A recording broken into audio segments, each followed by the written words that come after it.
What's going on, YouTube? Drano's back at it again, bringing you guys another video. So back at it here on Madden 21. Made some upgrades here. Hopefully you guys enjoyed it. We did go ahead and got a little green screen set up here now. So I feel like it's nice because now like my head doesn't get in the way whenever I'm like live streaming and taking videos. I like it for the most part. Takes some getting used to because obviously you kind of still at times see some stuff in the back, but we'll make it work. But yeah, hopefully you guys enjoyed that. If you guys enjoy it, comment W, comment section. I really appreciate that. So for today's video, as you guys probably know, you guys have probably seen other comp players. We are preparing for the Madden Challenge single limbs, which actually starts.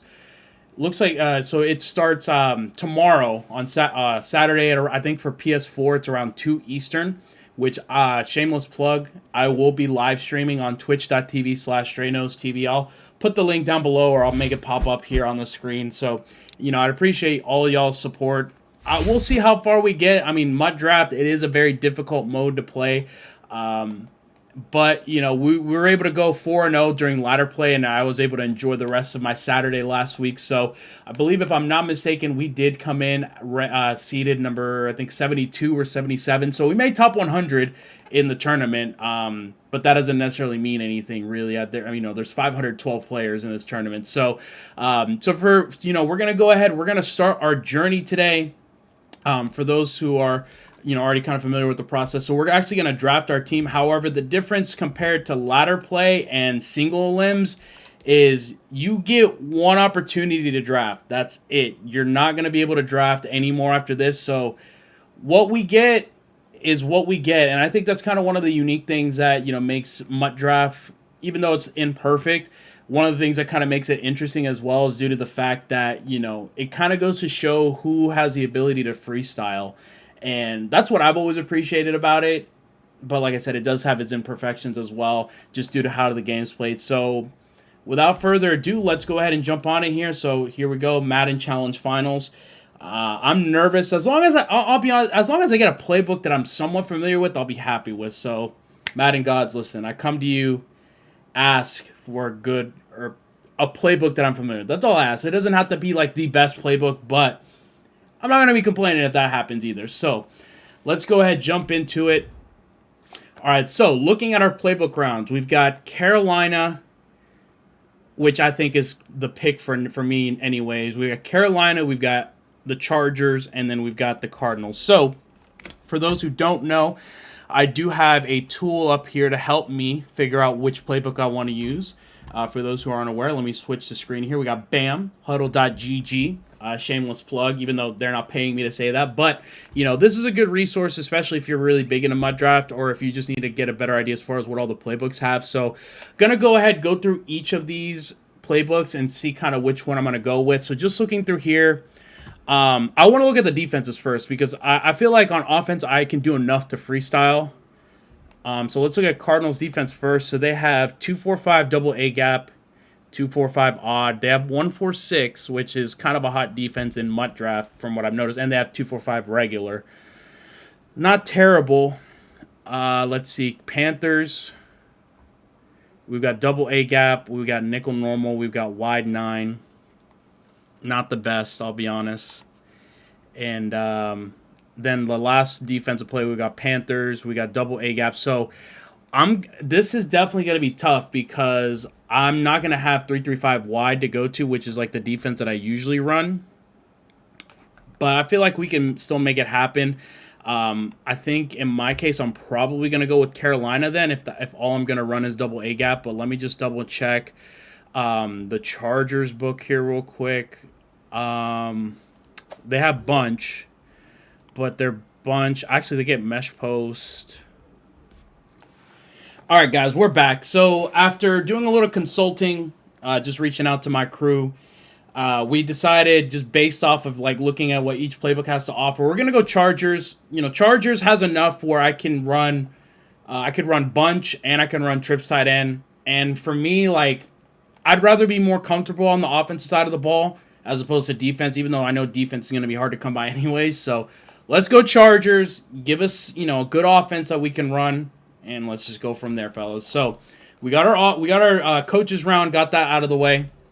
So first round we've got, looks like this is a DB round, just a mixed DB round. So we've got Troy Vincent, who's not bad. He gets 90 threshold for man and zone coverage, 91 press too, but his speed is a little bit to be desired, I'll be honest.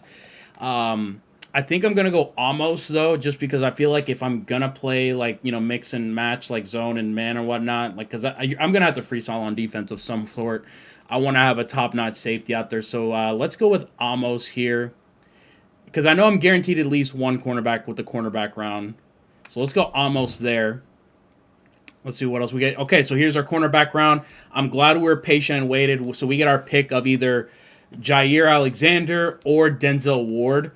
I'm going to go, let's see. I mean, you really can't go wrong. They're both pretty much identical, really. Denzel gets a little bit higher jump. I'm not sure if that really makes a difference, but I'm going to go Jair. Jair has always played well for me, so we're going to go ahead, pick Jair, keep him moving here. Next round, we've got like a mixed D lineman round. So we've got Domata Peko, who can shed. That's really all he can do. He can't really do power moves or finesse moves. We got Deacon Jones, which I think for me the key is going to be these guys that can shed. If I can get 4 guys that can shed, I could at least run nickel normal in this case. So we've got Deacon Jones, 92 power move, which is nice. He can't shed. We got Oliver Vernon, again, power move, but can't shed. So we're going to go ahead, get the big, thick dude, Domata Peko. Just hope that he can just clog up the middle, really, at this point. So next round, we've got another mix round here. We've got left guard here, James Carpenter. We've got Mawai. I'll be honest, I think having a good offensive line is going to be super important. And then we've got Shaq Barrett, who's got 96 finesse, and he's got 86 speed. So it's really between Mawai and Shaq Barrett. I think I'm probably going to go with Shaq Barrett, though, just because I find myself at times, at least previously doing drafts, I find myself not always having the best shedding outside linebackers. If anything, what I could do, too, is I could put Barrett at end and hopefully have him shed with the the block shed and the finesse move. So we'll go with Shaq Barrett, at least give us a pass rusher on the outside there. Wide receiver round, I know for me, I feel like this is, so I know heard word around the street is that the little receivers don't necessarily do the greatest in mud draft, and obviously Chris Godwin's not that much taller than Brandon Cooks, really. So just looking through here, though, I know for me, like, I want those bigger body receivers. I'm gonna go with Chris Godwin just because he has a little bit higher catching traffic. He's only -1 speed, but I don't think it's like gonna be too noticeable because he's a little bit taller. So we'll go with Chris Godwin. Next round, this is pretty much an easy pick for me, I think. We already got an outside linebacker. Quan Alexander's whatever. He can't shed to save his life, so this is an easy snap pick for me. We're going to go Devin White, who pops up pretty consistently in my drafts, I'll be honest. So definitely don't mind that. So we've got another mixed offensive round. So we've got Greg Jennings. We've got LaShawn McCoy and Mo Alley Cox. Just looking through here, I'm probably going to go Greg Jennings just based off the fact that, with mud draft, one of the biggest things that I noticed is that your receivers do get tired. So it does help to have, additional receivers out there. Although I'm not going to lie, having a second running back out there would be good, because especially if I want to try to audible down here. But I have Aaron Jones. I'm not sure how I'd feel about doing that, but we're going to go ahead. Let's see here. I'm going to go with... Let's see, because Greg Jennings at least meets the deep route running here. So it's pretty much a toss-up between Greg Jennings, LaShawn McCoy, and Mo Alley Cox. I'm not going to run really too many 2 tight end sets, so I'm not going to use him really. I think, for me, I'm going to go with... God, guys, this is. I feel like I'm fighting for my life here, trying to figure out what it is that I want to do. Let's go, because Greg Jennings doesn't meet the route running for anything else besides deep route running, let's go with LaShawn McCoy, and that way we can have someone, when we can audible down. So we'll go with him. All right, next round it's another mixed round. Landon Collins would be great. Ed Reed would be good too, but I definitely need a second corner. I feel like having 2 corners is a must, really. And plus, Rashad Brilliance is a solid option. Landon Collins would be cool as a user, but I mean, I already have Almost there, and he's faster. And then we have Ed Reed there, but he's kind of slow. So we'll go. I want to at least have 2 solid options in cornerbacks, potentially a third if we get lucky. So we'll go with Rashad Breeland. All right, so next round, we got a lineman round. Honestly, I'm probably just going to take just best available here. We're going to go with Elton Jenkins here. All right, so this is my actual running back round. I mean, I feel like this is a pretty easy pick. I'm going to go with, personally, oh my gosh, and you know, it's not as easy as I thought because for those who actually watched my live stream last week whenever I was playing in the ladders, Billy Sims went crazy for me. I don't know what it is. I'd never used him before, and he just went nuts. But we got to go with Raheem Mostert. So we're going to go with him. He probably would play receiver for me, really. And we're going to go ahead and keep it moving there. Oh, I mean, guys, this isn't even a debate. The best wide receiver in MUT draft to me, we've got to go with Mike Evans. He's easily the best receiver in MUT draft. Him or Randy Moss, obviously. So go with him. So next round we've got John Abraham, Anthony Barr. No, probably not. I'll be honest. I don't like. He doesn't have any power finesse. Lincoln Kennedy as a right tackle. So I know we're guaranteed a tackle round later on, but if I can get a solid I think as long as my tackles are set, we're good. And I don't like Jonathan Abraham because his block shedding's kind of low. He can get finesse, but I mean that's what I have Shaq Barrett for. So we're gonna go ahead, solidify that right side, get Lincoln Kennedy here. Okay, tight end round. We got Mike Gesicki, we got Ben Coates, and we got Ozzie Newsome. I've used Gesicki. He meets the thresholds for everything, although so does Ben Coates. And Ben Coates' run block is actually way high, significantly higher. I would say 16 higher. So, and Ben Coates is literally the same thing as Gesicki. He's just an inch shorter in this case, but he gets the thresholds for route running. So we're gonna go Ben Coates, get us a little fight out there at tight end. All right, so defensive round here, we've got Jalen Smith, got David Pollock, who has power move and finesse move, but I already have a right outside linebacker, and then we have Mo Lewis, who has block shed and power move. So as much as I don't want to, I mean, I feel like Jalen Smith would just be a waste of a pick just because middle linebackers don't jump, and I'm not planning on using. We'll go Mo Lewis. We'll get some good block shed and power move, so that way we have block shed and power move on one side, and then we'll have finesse move on the other side with him and Shaq Barrett. So we'll go with those two boys. All right, so we've got a defensive end round. I don't need a left tackle because I know I'm already going to get one here. Carlos Dunlap from my Seahawks. He gets finesse move and block shed, so that's not bad. Sebastian Joseph Day. I'm not sure how I feel about that. But, I mean, I could always kick in Dunlap inside if I wanted to in this case. But, I mean, if I'm going to run a lot, of, nickel normal and, nickel over G, I think I'm gonna need 2 defensive tackles here. I think that's going to have to be a thing for me. Just have 2 big guys that could just shed. So, like I said, I usually don't go, guys, as you guys can tell, I'm already in shambles just because I didn't get what I specifically needed, but it's okay. We're going to fight. We'll get our 2 thick boys there. Now, QB round. Okay, so we've got Rich Gannon, Ryan Fitzpatrick, and Mitch Trubisky. So I feel like this is pretty much a no-brainer just due to the speed. I feel like quarterbacks with speed are just everything. So we're going to go ahead, go Mitch Trubisky, which I'm not sure how under normal circumstances how I'd feel putting my tournament life on Trubisky outside of MUT draft, but we're gonna make it happen. So we got Eric Rowe, Terrell Edmonds, and Budda Baker. Budda Baker, I don't know, something about his cards usually always play well, so we'll go with him. And then if anything, if I can get another free safety, then he might actually be the guy that I end up using. So okay, so here's an easy one. Like I said before, we were already guaranteed a tackle. So Ronnie Stanley. Not too shabby, boys. So we'll go with him. All right, so we got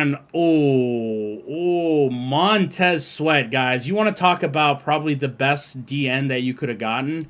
I mean, I don't need a strong safety and a honey badger, and Chandler Jones is whatever. So this was probably about as best case scenario that could have happened for us. Plus, we could spy him, and he's going to run down any quarterback in this case. Because with 93 speed, yeah, GG's. Montez Sweat, come on down, baby. So next pick, so we're down to the last couple rounds. So we've got Allen Lazard, Zach Ertz, and Mitchell Schwartz. So pretty easy pick again. We'll go with Allen Lazard. So we only have 3 receivers, actually. So here, all right. So we got Jim Thorpe, Keenan McCardell, and Sean Alexander. So we have another receiver, but I'll be honest, guys. If I'm going to do 2-1-2 trips, I don't feel that great about having LaShawn McCoy as the option there.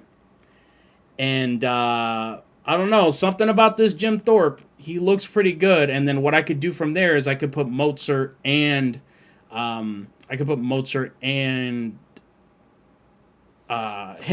in that formation if I run 2-1-2. I don't know. I that LaShawn McCoy, now that I look back at it, I kind of regret it, but I'd rather like be safe than sorry because you weren't guaranteed another running back here. So we're going to go Jim Thorpe, and usually, and this is something that I say on stream, usually I don't trust guys that played back in the black and white TV era, but I hope Jim Thorpe can prove me wrong and we can go on a deep run, so we're going to go ahead and take Jim Thorpe. Usually would not recommend drafting 3 running backs, so we're going to go there. So, legend defensive round. I mean, I feel like this is a no-brainer. I mean, we got Dion, we got Hugh Green, but we already got Shaq Barrett, and then Bob Sanders, who shout out to the Skimbo stream. Obviously, Bob senior night. Obviously, you guys already know, but nah, guys, give me 3 solid corners. We're gonna go Dion, and that's just gonna go ahead and wrap it up. For the most part, I feel like the draft went really, really well.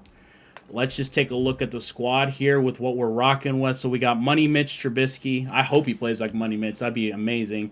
Then we got Jim Thorpe and Mozart there. Then we got Godwin, Mike Evans, Allen Lazard, Ben Coates as our tight end. We got 2 tackles and at least a guard. So hopefully those guys can fight up front for us. Offense, I'm feeling good, especially if I'm going to switch between bunch and trips. I feel good, especially if I'm going to run 2-1-2. And then defensively, we've got Budda Baker, who I'm a little shaky with. But I feel like, for me, if you're going to use our linebacker in mud draft, I mean, the best that you could have probably done was Devin White. And luckily we got him because he's got 94 speed. So we'll go with him. 3 solid corners. I mean, the fact that Jair Alexander is my 3rd corner is nuts. So defensive line is going to have to eat, especially if we're going to run more of like the nickel normal / over G stuff. But I feel good, guys. I'm ready to go ahead and fight. This is probably going to be the last tournament for me this year just because I know they announced something, kind of vaguely that there was going to be some other tournaments coming up in April. But I know for me, I'm going to be traveling in April. So unless if it just happens to fall on the weekend that I'm still in town, might be looking at the last tournament run for me, at least for the year. But we're going to go out. We're going to go out fighting. That's really all that matters to me. So if you guys, number one, if you guys did enjoy kind of this, thought process video of me just selecting my draft for the tournament, number one, I'd appreciate you guys hitting that like button. And number 2, if you guys are, enjoying the content on here, consider subscribing to the channel. Follow the Twitch. We'll be live probably, I'd say at least 15 to 30 minutes before we actually get started. 2 Eastern time tomorrow, Saturday, March 20th. And, let's see where let's see kind of the hands we're dealt, and we'll go ahead and move forward from there. So until the next time, guys, this is Dre Knows, and we're signing out. Peace.